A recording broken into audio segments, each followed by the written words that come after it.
At the gates of the TCM Plus GHQ, Nuk stood before his crew for the usual pre-expedition inspirational speech. "This isn't about drugs," he insisted. "But, just so you have full disclosure, yes, we're going to the ruins of an ancient drugs research facility, and yes, I've run out of drugs, and yes, I want nothing more than to uncover the secrets of drugs of all colours. But this is not about drugs. This, my friends, is in the name of historical discovery. Future girls half an old tome away from being the world leader in knowing what Red Rick keeps mumbling about. This is a noble quest that will literally go down in history." Huh? You like that? No? And if you do see any drugs or whatever along the way, just let me know so I can make sure it goes down in the future instead. Any questions? "Where are we going?" Els asked. "Old drugs and history place, it'll be grand," Nuk assured him, and off they all went. Their destination was the Piston Police Narcotics Research Shelter. It was nestled in the steep hills southwest of the Great Swamp, and hence the guild was heading out via very familiar routes. They battled their way through the reavers and bandits of their home ranges.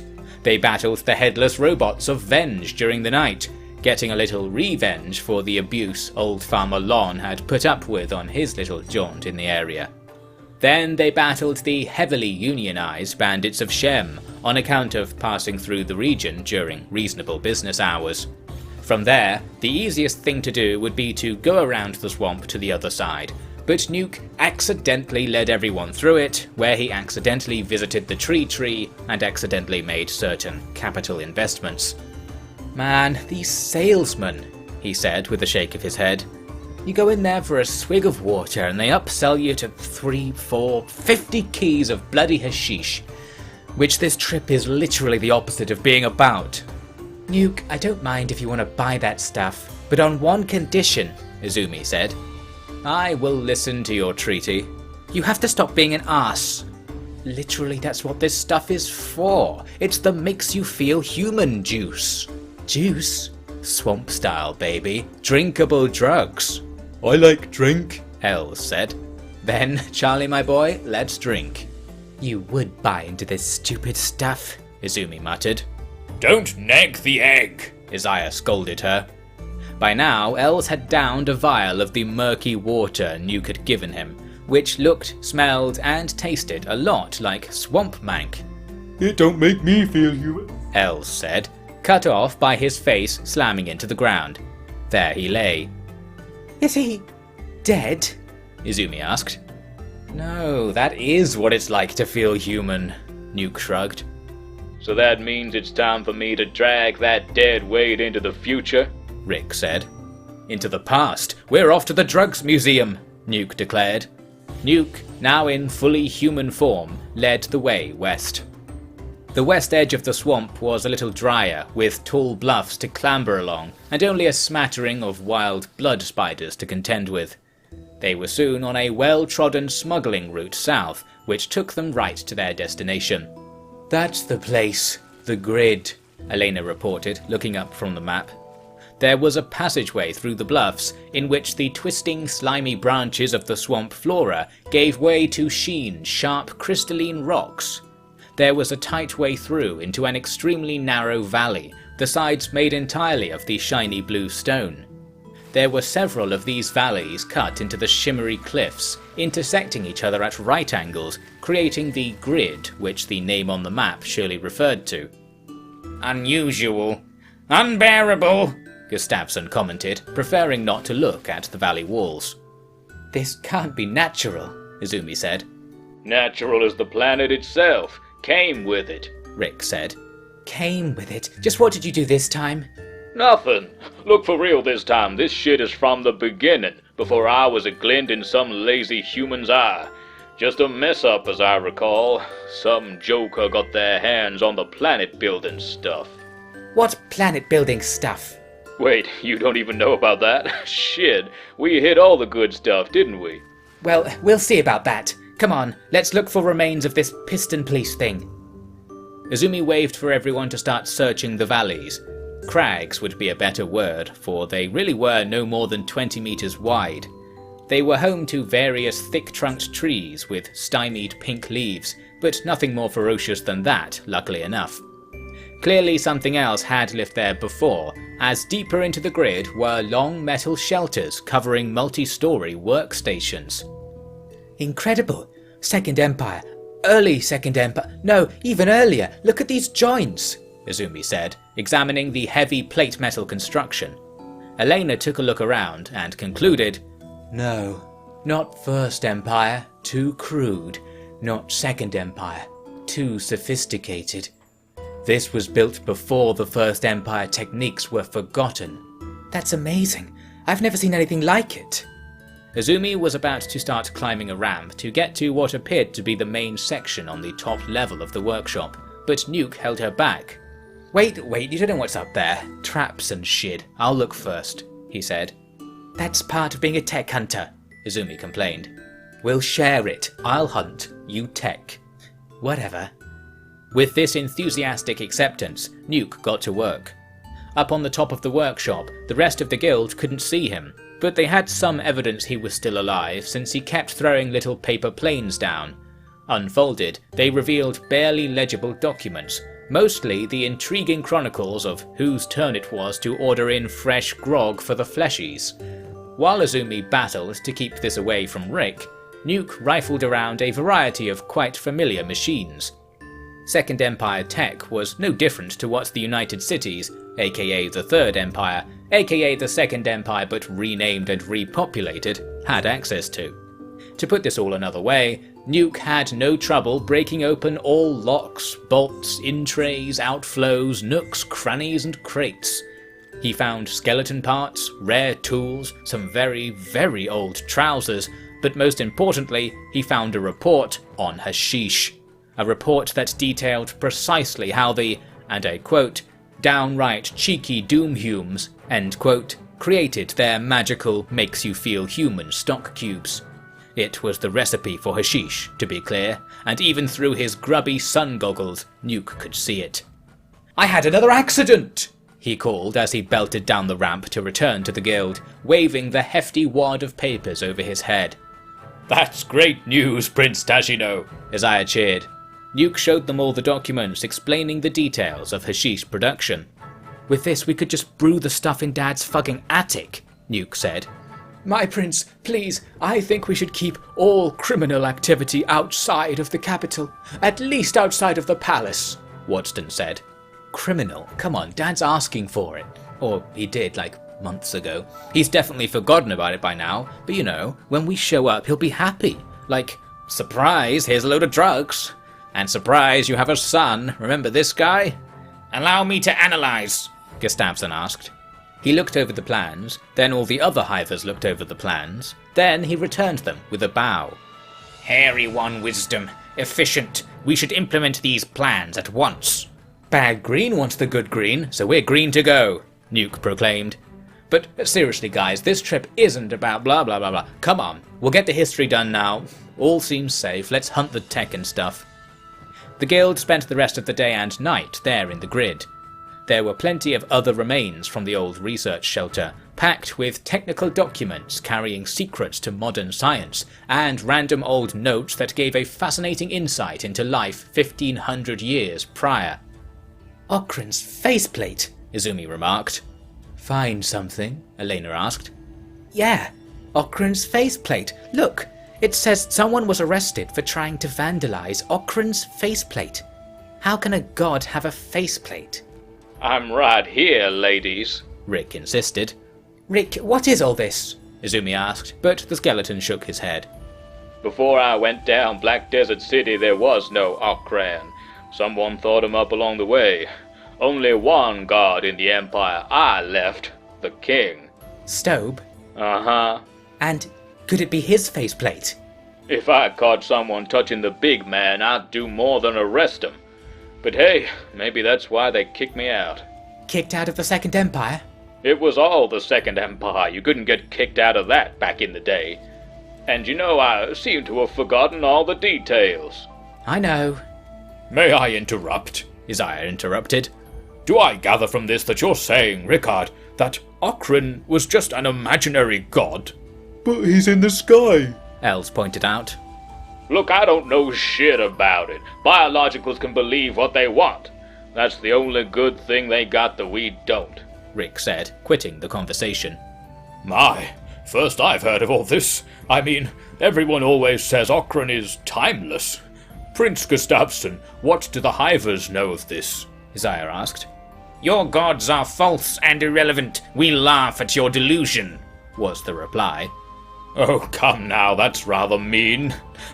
I know. Will you say Okran is real if I give you these 3 teeth? Yes! Go on then. Teeth is... Okran is real. This is not a joke. Please transact now. Izaya transacted, and aside from this little debate, a quiet and pleasant evening was had in the ruins of that Piston Police pad. Izumi successfully harvested a little collection of tidbits from the past. There was more where that came from though, she guessed, as the part of the world from the grid to the southwest coast was uninhabited and barely explored by the hunters. Plus, it was pretty. In the morning, the guild went up the far end of the grid and into the huge vale at the tail end of the Spider Plains. In the west, the arid, rocky ground began its rise up to the familiar horrors of Arak Mountain. In the east, a steep wall of ancient crystal rose sharply into what looked like a mountain from the base, but was in reality more of a hollow crater. Like the grid, this strange land predated even the First Empire, and was thoroughly untamed. To be more specific, it was packed from slope to summit with beak things. Similar to how the azure sands of Gut back in the Empire seemed to attract the beasts, the mirrory crevasses of this huge blue crater really were a beak thing's thing.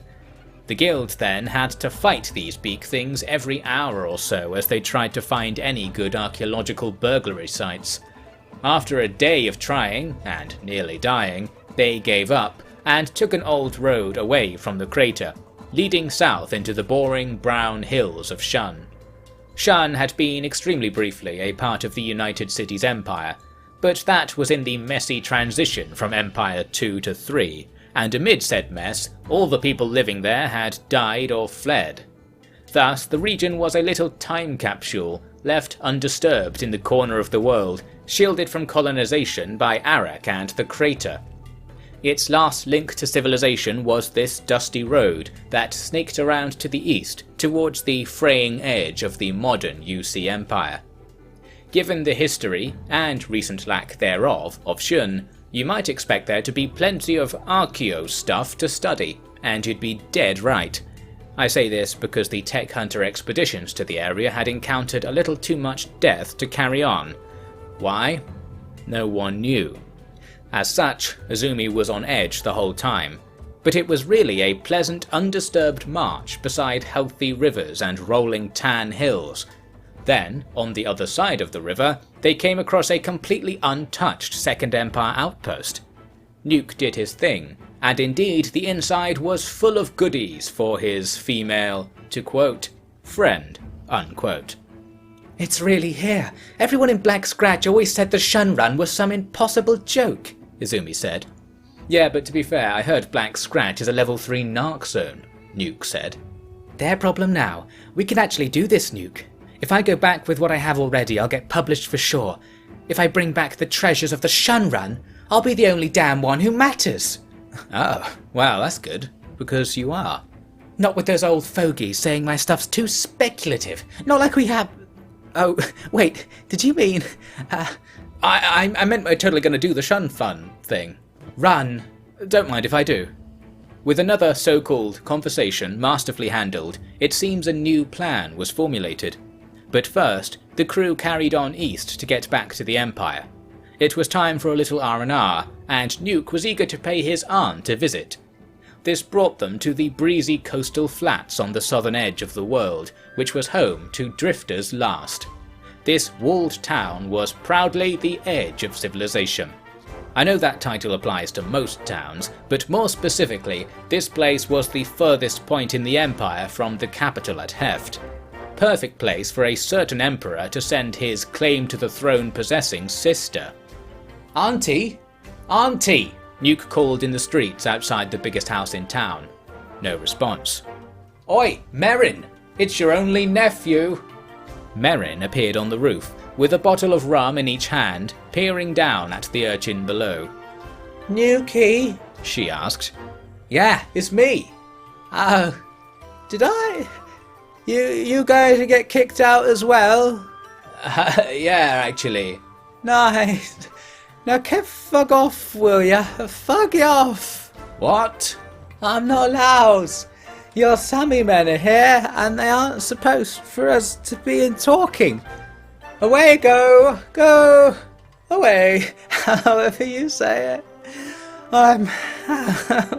Mary Merrin tripped over the roof edge, but Nuk managed to catch her. However, this meant that he was breaking some apparent rule. The Sami men spirited Merrin back to her spirits and locked Nuk out of the noble compound. "Dad set up some kind of kill switch here," Nuk said to Wadston in the bar. He must have been worried you would support Lady Merrin. "He doesn't trust me." I fear it could be because of the laws you broke, my prince. What? It's the other way around. If he'd... Whatever, man. This really pisses me off, you know. I understand. You don't understand. Dad likes you. That's why he let you come out with me. That's not... I'm sure you're right, my prince. The equally exiled doctor conceded. I just want to... Here I am on the other side of the world and he's still trying to tell me what to do and just generally screw me over. I feel like a fucking dreg again. Nuk, come on, Izumi said. Why don't we get out of this town? Can't make yourself feel human around here, right? Too bloody right. Thanks, future girl. You get it, don't you? I don't think so, but I'm trying. Man, that's like even better. Is it? I don't know. Right, we're going on vacation. We're in the Riviera after all. Yes, after just one night in town, the guild was dragged out to go on Nuk's proposed vacation. Now I say dragged because everyone presumed this was just some weird way of saying they were going to brave feral beasts and raving lunatics in order to secure a piece of an old spoon that was once used by a legendary stoner. But nay, Nuk was seriously pissed by that whole Merrin thing, and hence was seriously stomping towards what turned out to be a lovely seaside town. Or was lovely, probably. They went to the end of a spit southwest of town, where the ruins of an old fishing village sat astride sparkling, almost tropical waters, complete with skinny, knobbly beaches. Beach chapter, Nuk nodded to himself. What's a beach chapter? Els asked. Old Japananan saying from the books, it just means something's good. Oh, so like, the bucket is beach chapter? The bucket is fucking beach chapter, Charlie. Enjoy it. Coin slot. Can you recce the wet real quick? Nuk called. Sure thing. Finally got all that shit out of me. Rick muttered as he walked into the ocean. He wandered around in there for a bit, then returned to report that he hadn't seen any nasty fangs on the local wildlife. The spot was prime for a swim then. Everybody in, time to stink less, Nuk ordered. Stink of something else, rather, Isaiah corrected him. It was true that the seawater had a strange smell to it, lacking the salt and strong currents of earthly seas. It was more like a huge, silty lake, in which life existed only in limited forms. The scary remains in those bone fields were a testament to ancient attempts to get something going, but no dice. Anyway, while you can debate whether swimming in the sea made you stink more or less, and everyone did, you can't argue that it wasn't a pleasant feeling to bob around in the endless, unforgiving, all-consuming ocean. Wait a minute. Yes, the guild came to the conclusion that swimming on the literal edge of reality was not all that relaxing, so they retired to a little inlet just along the coast. It had a deep end, a shallow end, minimal chance of a kraken, and was flanked by a load of twiggy palm trees, perfect for a campfire. What ensued was quite possibly the most pleasant scene of the previous Okran knows how many thousand years. On that lonely stretch of nowhere, everyone could enjoy a warm night beneath the stars and beside the pool. Miscellaneous meats were mined from Gary's greasy bags and roasted up on the campfire. The Shek practiced their swimming, which was certainly needed, and the hivers could appreciate being between the water and the trees, just like in their old hives. On the shore, Izumi looked up at Okran and Narko, becoming more brilliant in the sky as night fell. Narko's grey surface was stained by dark patches of charred dust and the shadows of huge impact craters. Okran's seas shone blue, and its land was a quiet, icy white. "You know, there's something I don't get," Nuk said, walking up to her. That's very surprising." "It's those two up there. Imaginary gods, whatever. Real question is, if it's dark now, why can we still see them?" "Well, Nuk, first think, why is it even dark here?" Because the light ball moved away." Kinda. Yeah, I mean, that'll do. It moved away from us, but not away from Okran and Narko. Earth and Moon, if you want to use the scientific names. I don't. And also, I don't get it. It's like... Izumi moved to stand by the campfire. "See how now the lights on that side, my front, is dark? But you, from my perspective, still look light." "Wait, let me see that," Nuk said. He moved over to where Izumi was, but alas, when he looked back, he was no longer where Izumi had seen him. "It doesn't work if you're in my shadow. You're too... close," Izumi said. Come to think of it, Nuk had moved rather into Izumi's personal space. They could smell the musky seawater in each other's hair. Oh dear, this was far too much. "Oi, you party animals need any supplies?" A voice called from the darkness. Salvation. Nuk rushed over to deal with them and found it was a caravan of traders who'd come to investigate the lights. As it happened, the guild was fine for everything, but these wanderers were selling a couple of old books with pictures of Okran on the cover. Nuk paid whatever and brought them back to the fire. "Present," he mumbled, handing them over to Izumi. "Thanks. I didn't... Oh, it's the thing I was saying about. It's called astronomy. Let's see... Oh, wait a minute. It's not English or Japanese. This is French." "Ah, French. The one they call the language of love," Rick commented from a nearby bush. "You better read it to get an understanding of it. Don't mind me, I ain't listening, not at all. Zuda fucking law." "So, you don't know what it says?" Nuk asked. "No, but I know what it's saying." "Nice. Shall we, look at the pictures and you can explain it?" Yeah, take a seat." "Where?" "Where? Where shall I sit?" Next to me?" "Oh, right, yeah." It was all going great, let me tell you. The night went on, and most folk lay out in the sand to grab some sleep. Rick, on sentry duty, was joined in the waking world only by Nuk and Izumi, whom he stared at nervously from his bush. "Man, I guess I do get it." Nuk nodded, lying. "Good. It makes you see the world differently, you know. Once you understand a little about how it all works, it just makes sense. You can get why stuff happened and guess what's gonna happen next." "Nice. So you're like future girl then?" "Yeah, but that wasn't why. Why did you start calling me that?" I don't know. Wasn't it like because I was trusting you with the future or something?" "Maybe. But I was going to say that if you trust me, you could just call me Izumi." "Nah, lame." "Is it? Everyone else calls you that. I can't be like them." Is this that whole, you can't pay me because you pay Wadston and I'm not like him thing?" Probably. "Right. So just keep calling me girl then." "No, I mean, I want to call you like... Izzy." "Izzy? It's a bit... hissy. I was going to say a bit sweet." Sweet, but it's meant to be sweet or something. "Oh, then you did it. Well done." "Thanks. Izzy. Izzy girl. Izzy, my friend, who is a... You know, it's quite late. "Yeah, probably." We should get some sleep." "Yeah, probably." "How do you... what's the best way?" "Lie down? Like, here?" "Yeah." "While I'm still next to you?" "I mean, anywhere." Here's as good as anywhere. Night. Good night, Nuke. And one more thing. Sorry I don't have a sweet name for you.